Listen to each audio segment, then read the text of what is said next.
इतनी चिंता क्यों करते हो हनुमान? प्रभु, आप तो संसार के भले की और सुख की चिंता करते हैं। आपकी चिंता करने वाला भी तो कोई होना चाहिए ना। अब तो माता सीता भी इस संसार में नहीं है, ना लवकुश आपके साथ है और ना ही लक्ष्मण भैया। प्रभु, तो फिर मेरा दायित्व और भी अधिक बढ़ जाता है। आपके संरक्षण में ये अयोध्या ही नहीं, समस्त पृथ्वी फले और फूले। उचित कहा तुमने हनुमान। कभी कभी हम किसी से इतना प्रेम करने लग जाते हैं कि उस प्रेम को निभाते निभाते सारी मर्यादाएं,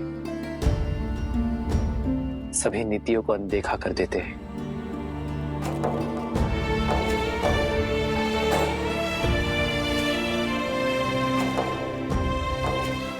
और फिर वो प्रेम लोभ में बदल जाता है और लोभ उचित अनुचित के चयन का विवेक हर लेता है। प्रभु, हनुमान, मैं जानता हूं कि तुम मुझसे और अयोध्या से अत्यंत प्रेम करते हो।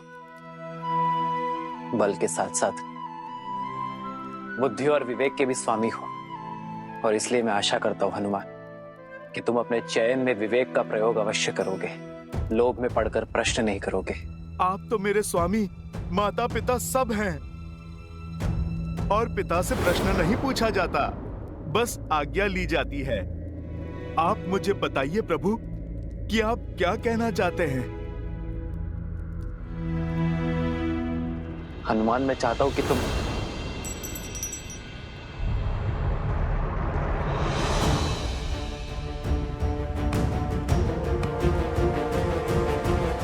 ये बातों बातों में कैसे छिटक गई मेरे हाथ से।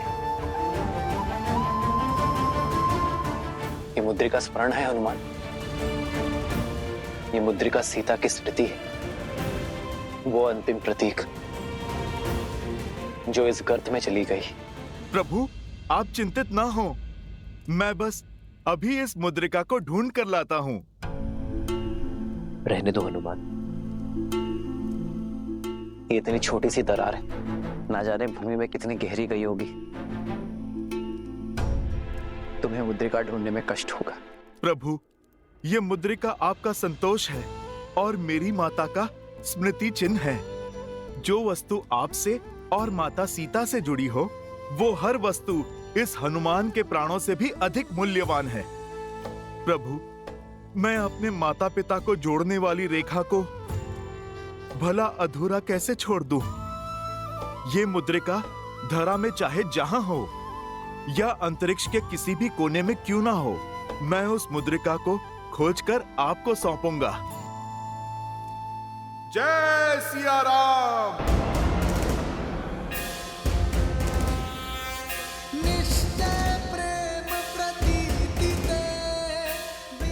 जय सिया राम।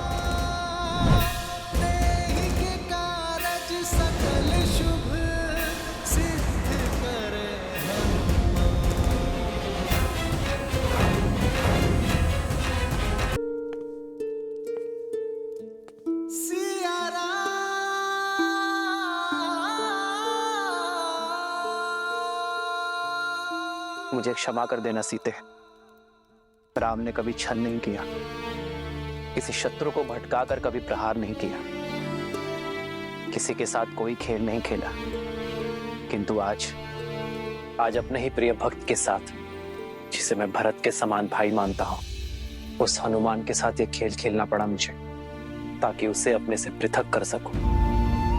यदि मैं ऐसा ना करता तो सृष्टि का चक्र रुक जाता सीते।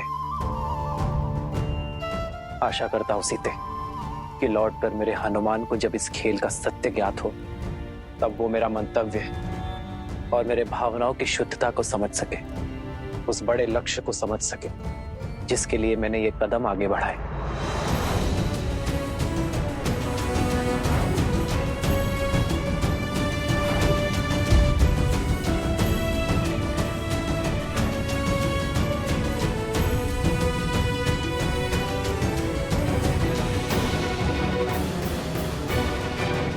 ये तो मैं बहुत नीचे आ गया हूं, पर मुद्रिका कहाँ है? मैंने वो सभी कार्य पूर्ण कर लिए सीते, जिसके लिए यह अवतार हुआ। और नियति का सत्य है कि उद्देश्य से पूर्व और उसके पूर्ण होने के पश्चात उस स्थान पर रहने की कोई आवश्यकता नहीं है। इसलिए यह आवश्यक है सीते कि मेरे वैकुंठ लौटने का समय निश्चित किया जा सके।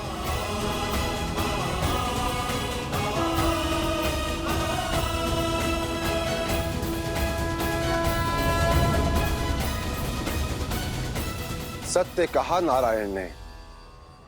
नारायण के लौटने के लिए वैकुंठ में पुनः शुभ आगमन के लिए दिशा दिवस नक्षत्र मुहूर्त श्रेष्ठ है, वो 3 दिन बाद का है। आज से 3 दिवस के पश्चात आप अयोध्या में प्रवेश करेंगे यमदेव, और नारायण श्री राम अवतार पूर्ण करके वैकुंठ लौटेंगे।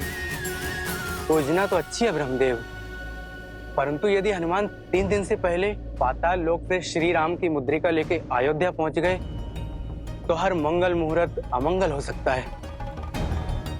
कहीं यमदेव को लेने के देने ना पड़ जाएं। श्री राम ने हनुमान को पाताल लोक में भटकने के लिए नहीं भेजा है सूर्यदेव, बल्कि सत्य को समझाने के लिए भेजा है। कदाचित जब हनुमान पाताल से लौटे उन्हें इस यात्रा का मंतव्य समझ आ जाएगा। किंतु हनुमान तो हनुमान ठहरे, यदि नहीं समझे तो, कहीं समय से पहले आ गए तो? उसकी चिंता मत कीजिए सूर्यदेव, इस यात्रा की सारी व्यवस्थाएं की जा चुकी है, क्योंकि हनुमान को पुनः लौटने और किसी भी प्रकार की बाधा उत्पन्न करने से रोकेंगी।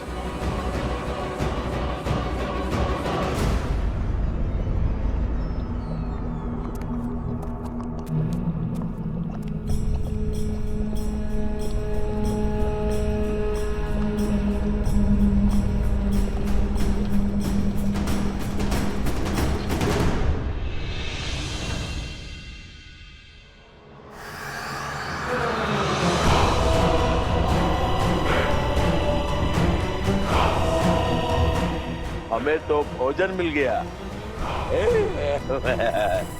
आओ मिलकर खाते हैं।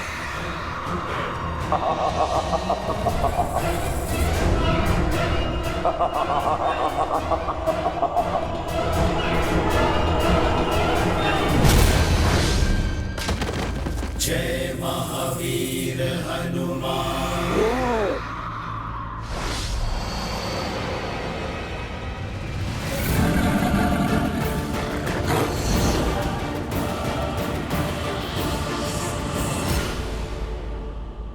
जय सिया राम।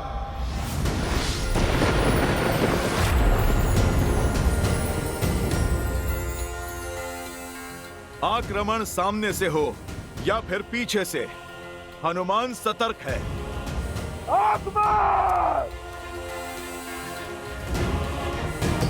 बजरंग बली हनुमान, जय जय महाबली हनुमान। पता मेरे प्रभु की मुद्रिका कहाँ है? स्वर्ण मुद्रिका थी वो, चमकती हुई। बोल, देखा तूने?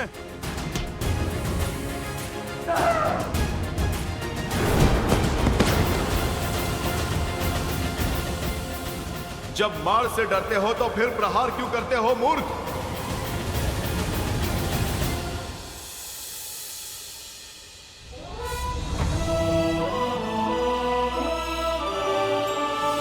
अयोध्या कुमार लोकुश की, अयोध्या कुमार लोकुश की, रघुनंदन सीता पुत्र लोकुश की, रघुनंदन सीता पुत्र लोकुश की। कुछ अनुभव किया कोई? सबके मुख पर एक मुस्कान है, किंतु आंखों में विचित्र सी हताशा भी। मुझे तो नहीं दिखता, बस उत्सुक हूँ शीघ्र पिताश्री से मिलने के लिए। अंततः कुछ समय मिलेगा उनके साथ बिताने को। उनके साथ बैठकर ढेर सारा राजभोग खाऊंगा दादी श्री के हाथ से। कुश,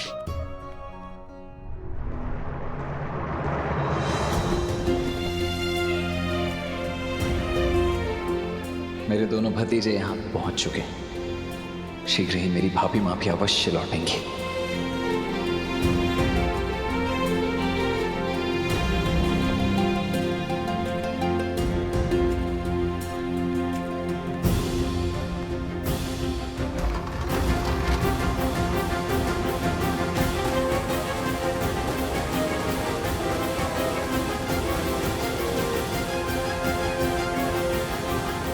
भैया भैया भैया, लव कुश भारत भ्रमण करके लौट आए हैं, आपसे मिलना चाहते हैं। बड़ी लंबी यात्रा करके आए हैं मेरे पुत्र। उनसे कहो पहले थोड़ा विश्राम करने। मैं उनसे बाद में मिलूंगा भरत।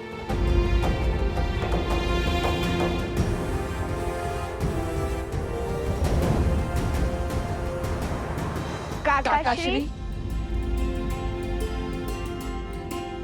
प्रणाम बड़े प्रणाम काकाश्री। आयुष्मान भव पुत्रों।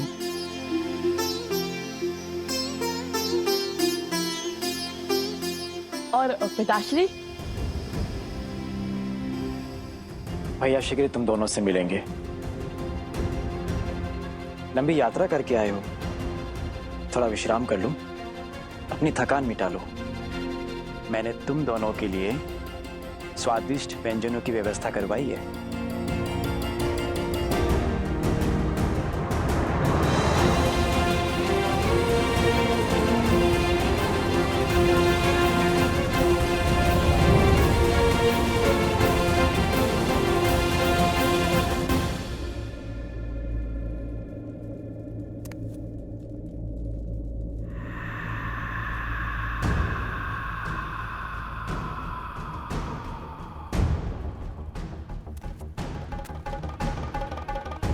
कहां लुप्त हो गई प्रभु की मुद्रिका?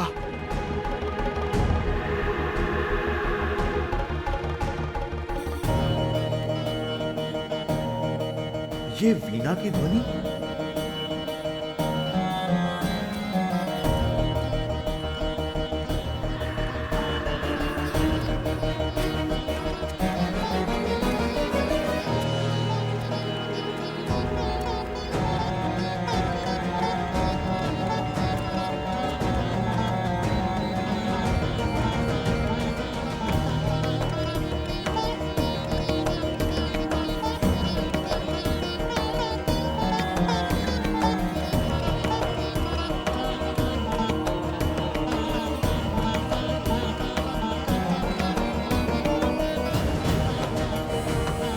जय सिया राम महाराज महाबली।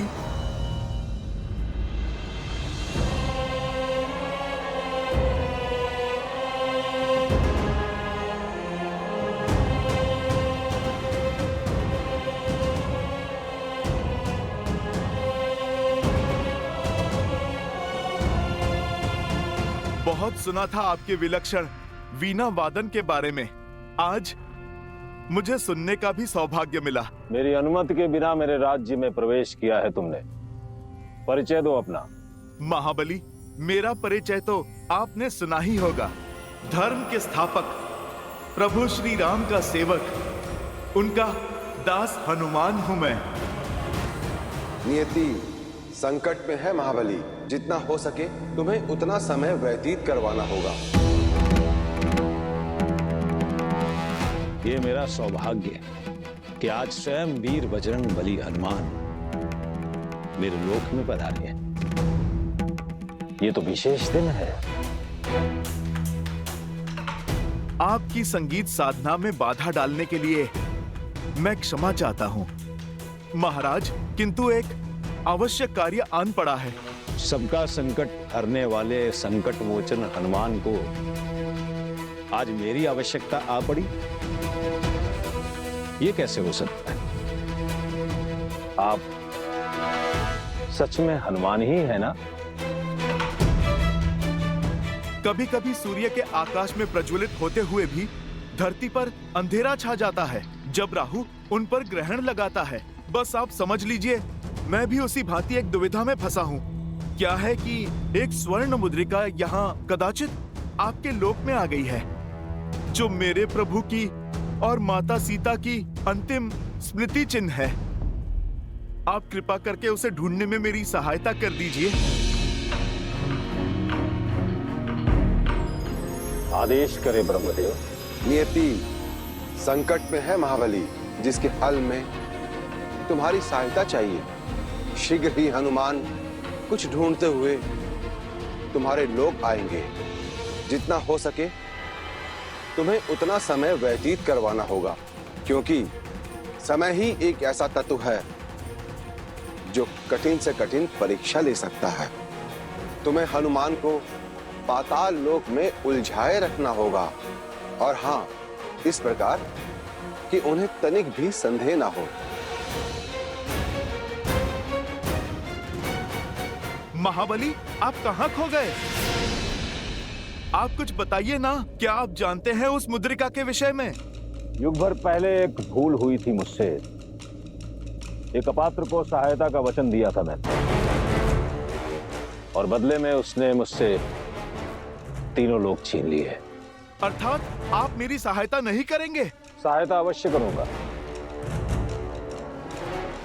किंतु उससे पहले तुम्हें यह सिद्ध करना होगा कि तुम पात्र हो।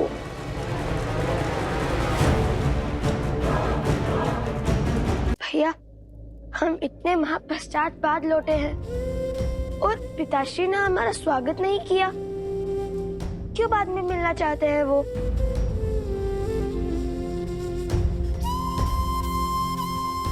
वो केवल हमारे पिता ही नहीं, अयोध्या के महाराज भी हैं। किसी कार्य में व्यस्त होंगे। नहीं भैया, बात कुछ और लगती है। आपने कहा था ना कि प्रजा के मुख पर मुस्कान है, किंतु उनकी आंखों पर हताशा। वही मैंने भरत काकाश्री के मुख पर भी अनुभव किया। कुछ ऐसा है जो हमसे छुपाया जा रहा है।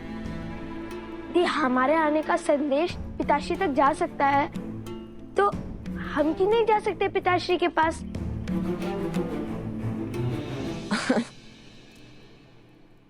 जब तुम्हें भूख लगती है तब तुम कुछ अधिक ही सोचते हो।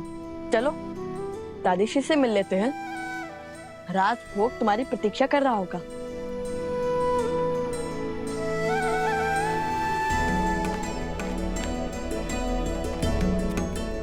दादी माँ,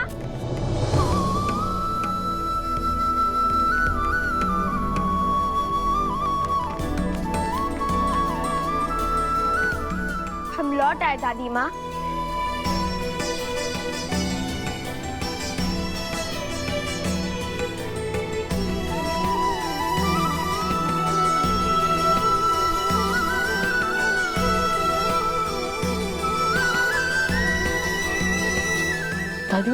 दादी माँ, वो दोनों की आंखों में आंसू। अब दोनों रो क्यों रही है? क्या हुआ? वो पुत्र सही समय पर लौटे हो पुत्र। उत्तरदायित्व संभालने का समय आ गया अब तुम्हारा। उत्तरदायित्व? क्या कह रही हैं आप? मैं समझा नहीं। तुम्हारे पिता राम ने देह त्यागने का निर्णय लिया है।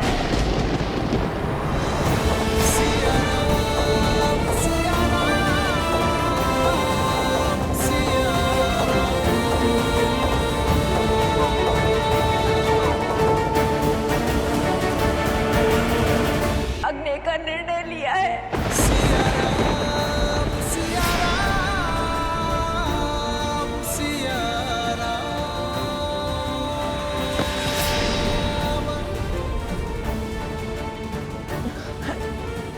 ऐसा नहीं हो सकता। हमने अपनी आंखों के सामने अपनी माता को देह त्यागते हुए देखा, उन्हें धरती में समाते हुए देखा, किंतु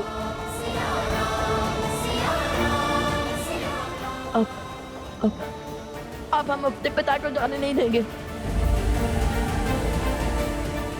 हम उन्हें नहीं जाने देंगे। मेरे कुछ प्रश्नों के उत्तर देने होंगे तुम्हें। मैं सज्ज हूँ, आप कृपा करके शीघ्र पूछिए। पहले सिद्ध तो करो कि तुम हनुमान हो या नहीं।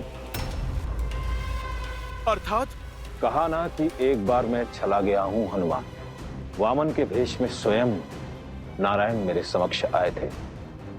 उसी प्रकार हनुमान के भेष में कोई और भी तो आ सकता है, और बिना परीक्षा लिए मैं प्रभु श्री राम और माता सीता की अमूल्य स्मृति चिन्ह का रहस्य कदापि नहीं बता सकता। मैं अभी आपको अपना हृदय फाड़ कर दिखा सकता हूँ कि मेरे मन में केवल मेरे प्रभु श्री राम और माता सीता ही बसते हैं।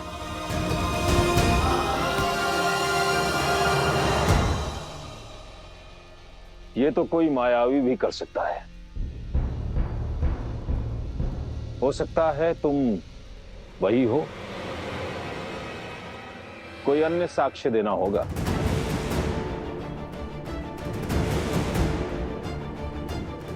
कैसे सिद्ध करूं? आपको मुद्रिका के विषय में कुछ ज्ञात है भी या नहीं? आप कहीं मेरा समय व्यर्थ तो नहीं कर रहे? समय तो व्यर्थ तुम कर रहे हो हनुमान, मेरे प्रश्नों का उत्तर ना देकर। पहले सिद्ध तो करो कि तुम हनुमान हो या नहीं।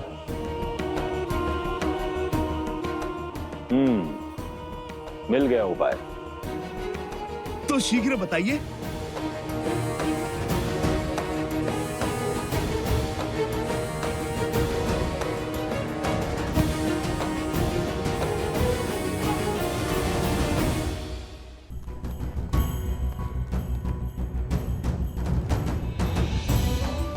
काकाश्री, क्या पिताश्री राजभवन में है? हमें पिताश्री से मिलना है। हमें अभी अभी ज्ञात हुआ है कि उन्होंने नहीं, हमें होने नहीं दे सकते। नहीं, ऐसा नहीं हो सकता।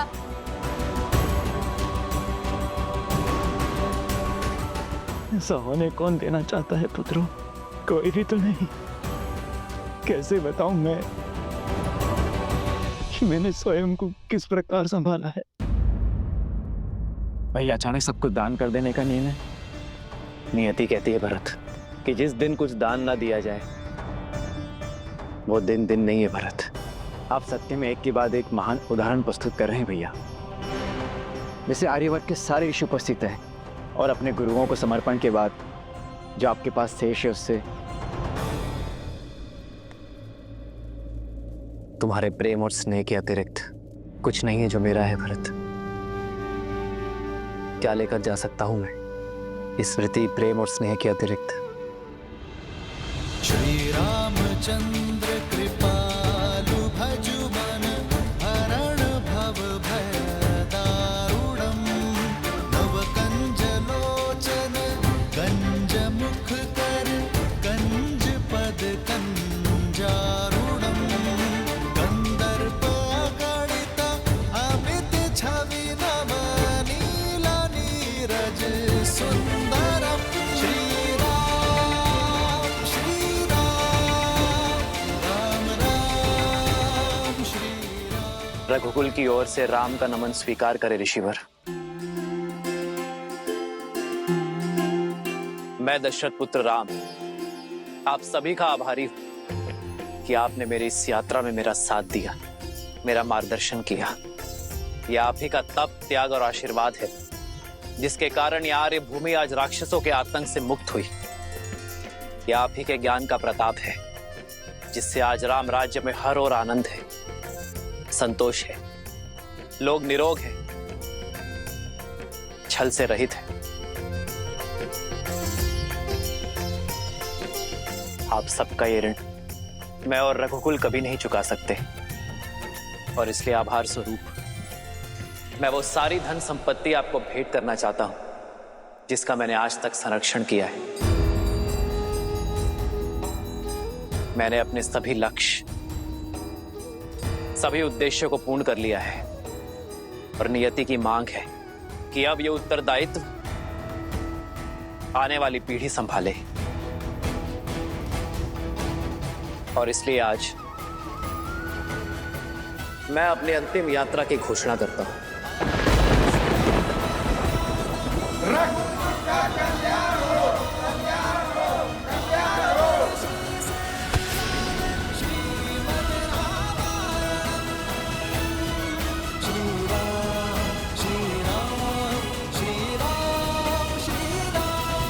तुम दोनों उनके पुत्र हो, उनके अंश हो तुम दोनों। पर मैं उनसे जन्मा नहीं, किंतु फिर भी उनकी संतान ही हूं। भैया ने मुझे सदैव एक पिता के समान संभाला है, और मैंने भी उन्हें एक अपने पिता महाराज दशरथ की भांति ही सम्मान दिया। उनका प्रेम इस सीमा तक है कि उन्होंने स्वयं मुझसे अपने आप से दूर कर दिया ताकि मुझे मन के कष्ट न सहने पड़े। एक वचन मैं निभा रहा हूं तो दूसरा वचन तुम निभाओ भरत। अयोध्या की सेवा करो। मेरे भाग्य में तो संतों की सेवा का सुख और असुरों के आतंक का अंत करना है। मेरा मार्गदर्शक तो स्वयं धर्म है, और मैं उसी के दिखाए पथ पर चलूंगा। मैं आज भी उनकी आज्ञा के विरुद्ध नहीं जा सकता। वे शीघ्र अतिशीघ्र अपने राज्य के कार्यभार को शेष करना चाहते हैं, और जब तक प्रभु श्री राम तुमसे मिलने के लिए नहीं कहेंगे, तब तक तुम उनसे नहीं मिल सकते।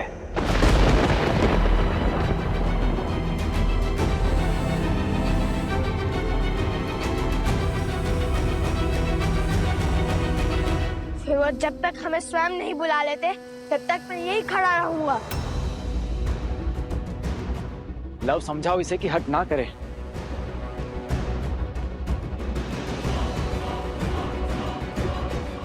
मैं भी कुछ के साथ यही हूँ काकाश्री।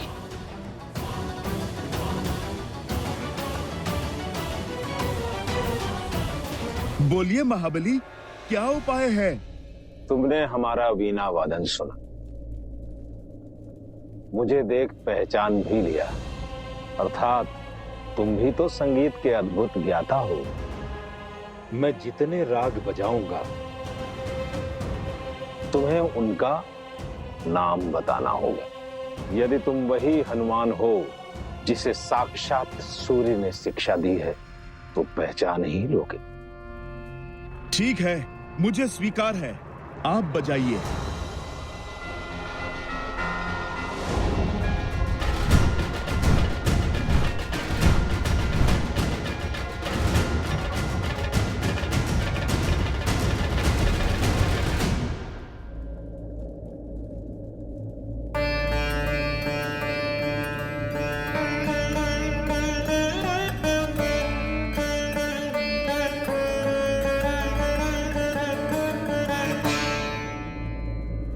राग भैरव।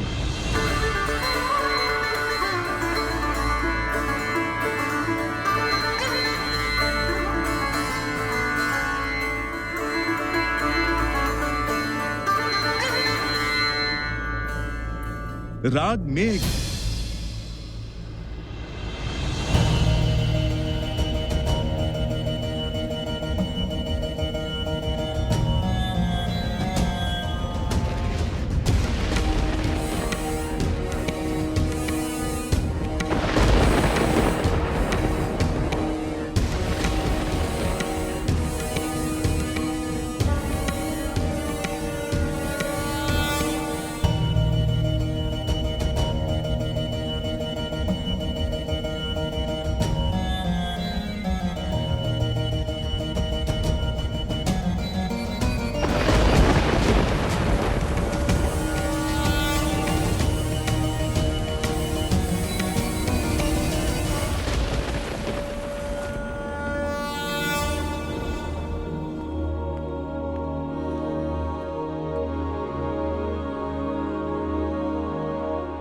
भैया, लव कुश बाहर खड़े हैं, आपकी प्रतीक्षा कर रहे हैं।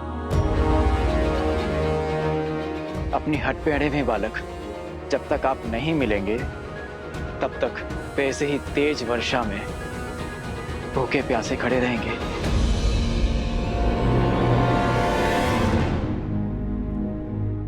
उन्हें भीतर ले आओ भरत।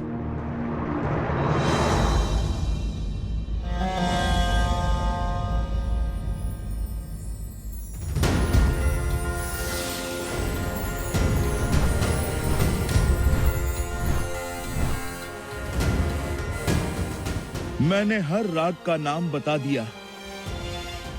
अब तो आपको विश्वास हो गया ना कि मैं कौन हूँ?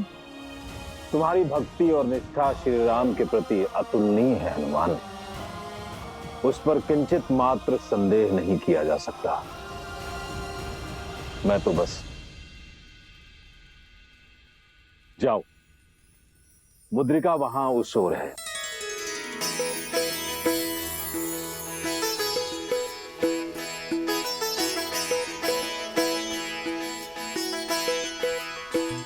तुम्हें तो ब्रह्मदेव की आज्ञा भी नहीं रोक सकती हनुमान। तुम्हारे मन में केवल राम है हनुमान। आशा करता हूं कि श्री राम की यही भक्ति तुम्हें सत्य को समझने और स्वीकार करने का संबल दे, क्योंकि उनके जाने का समय हो गया।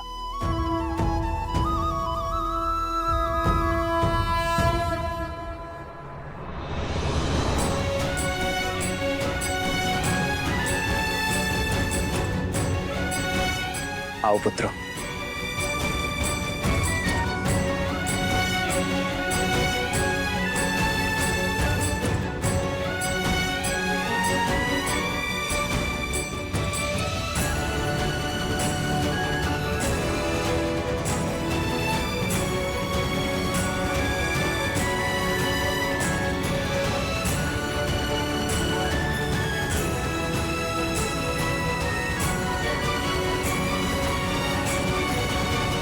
देवताओं के मार्ग में बाधा डालकर महाबली ने अपनी असुर प्रवृत्ति दिखाई दी।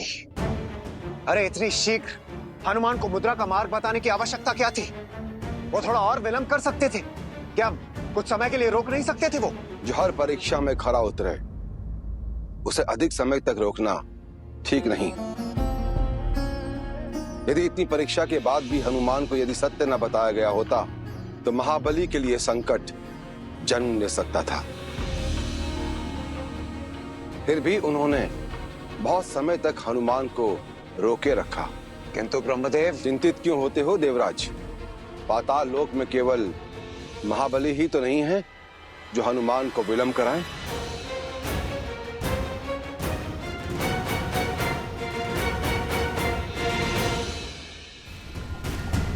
जय हनुमान ज्ञान गुण सागर, जय कपीस तिहु लोक उजागर, राम दूत अतुलित बल धामा, अंजनी पुत्र पवन सुत नामा, राम दुआरे तुम रखवारे, होत न आज्ञा बिनु पैसारे, पावन तेज समारो आप दीन।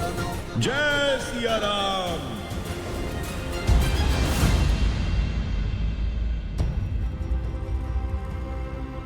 प्रतीत होता है प्रभु की मुद्रिका यहीं पहुंच गई है। किसी ना किसी ने तो यहां पर देखा ही होगा।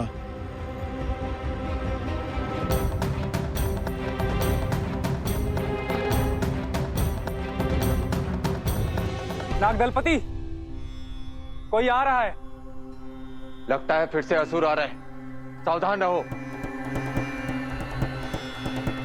एक क्षण, ये तो वानर लग रहा है। मूर्ख मत बनो। कोई वानर यहाँ कैसे आएगा और क्यों? असुर बड़े मायावी होते हैं। अवश्य यह हमें भ्रम में डालने के लिए कोई वानर का रूप धरकर यहाँ पर आ रहा है।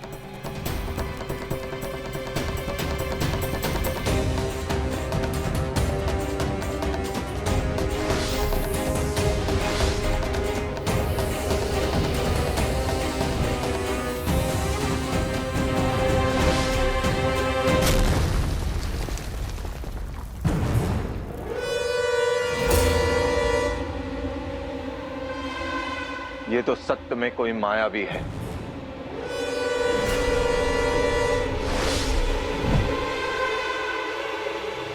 आक्रमण!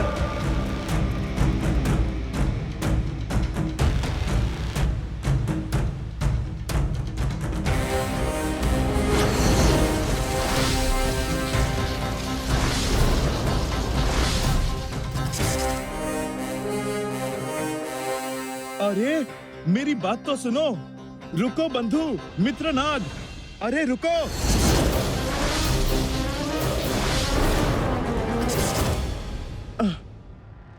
तुम तो समझ ही नहीं रहे। अरे रुको तो सही। जय महावीर हनुमान। आप कहीं नहीं जा रहे हैं। क्या सिया का राम कभी असत्य बोल सकता है? हमें सत्य स्वीकार नहीं।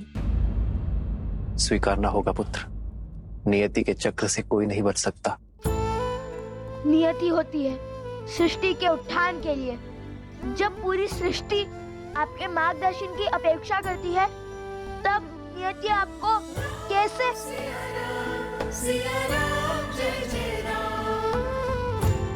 हमने जीवन भर आपके वचन का पालन किया है, किंतु आज हम अपनी आत्मा की सुनेंगे, जो कहती है कि हम आपको नहीं जाने देंगे।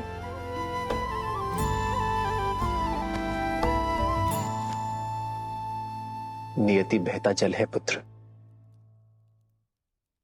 उसे बहना होगा। यदि उसे बहने से रोका तो वो मलिन होगा, दुर्गंध आएगी। संसार में नए पेड़ पौधे पनपे हैं, इसलिए ये अति आवश्यक है कि पुराने वृक्ष उन्हें स्थान दे। और यदि संसार के लिए कुछ घातक है तो वो है इस चक्र को रोकना। हमें अपनी बड़ी बड़ी बातों में मत बहलाइए। हम भगवान वाल्मीकि के शिष्य हैं। नहीं सुनना हमें ये सत्य। लव, मेरी बात सुनो पुत्र। यदि माता सीता का वनवास जाना, आपका रघुवंश से बिछड़ना, यदि ये सब नियति है तो भ्रम है ये नियति। क्योंकि संसार के लिए व्यक्ति उसके लिए गए चयन से चलता है, नियति से नहीं। यदि हमारे पितामह और आपके पिता महाराज दशरथ का वचन निभाने के लिए आप वनवास न चुनते तो ये सब कभी ना होता। यदि हम अश्वमेध यज्ञ के अश्व को रोकने का चयन ना करते तो माता सीता और आपको पुनर्मिलन कभी ना होता। यदि अयोध्यावासी हमारी माता से अग्नि परीक्षा की मांग न करते तो माता हमारे बीच में होती। किंतु सबके चयन का ही तो है पिताश्री, और हमारा चयन ये है कि हम आपको कहीं नहीं जाने देंगे।